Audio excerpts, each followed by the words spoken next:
لیکن نا نبی پاک صلی اللہ علیہ وسلم نے نا حد بیان کر دی، اور میرا خیال ہے یہ حدیث سمجھنے کے بعد بھی اگر سخاوت کا ذوق پیدا نہ ہو تو پھر بندے کو نا سرجری کرانی چاہیے دل کی۔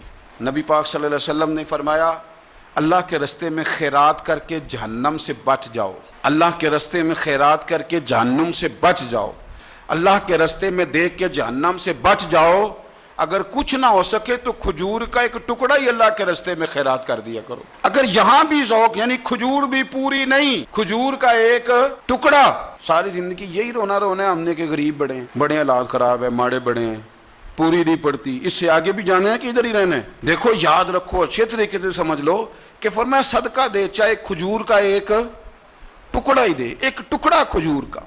اب سمجھ لیں بات کو، ہمارا جو معیار اب خرچ کرنے کا ہے نا، وہ تو ہم نے امیر لوگوں کے ذمہ لگا دیا ہے، اور امیر بیچارہ بھی وہ کئی دفعہ الجھ جاتا ہے، وہ کہتا ہے جناب کس کس کو دیں، مسجد کو، مدرسے کو، گلی بنانے والوں کو، قبرستان بنانے والوں کو، غریبوں کو، بیواؤں کو، سب کو پتہ چل گیا محلے میں فلانا بندہ امیر ہے، تو ہر ایک کی توجہ اسی کی جانب ہے۔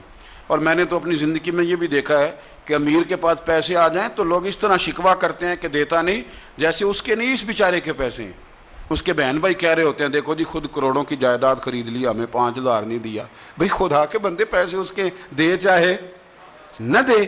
تو جب ہم سارے مل کے سخاوت کریں گے، جب امت ساری یہ شعور پیدا کرے گی، بیدار کرے گی اپنے دل میں باتیں کہ میں نے اللہ کے راستے میں کچھ دینا ہے۔ میں اکثر کہتا ہوں کہ ایک پوری یونیورسٹی قائم کر دینا بھی بڑا کمال ہے کہ میں نے اپنے شہر کے اندر ضلع میں ایک یونیورسٹی قائم کر دی، اور ایک مدرسہ قائم کر دینا قرآن و سنت کا بہت بڑا کمال ہے۔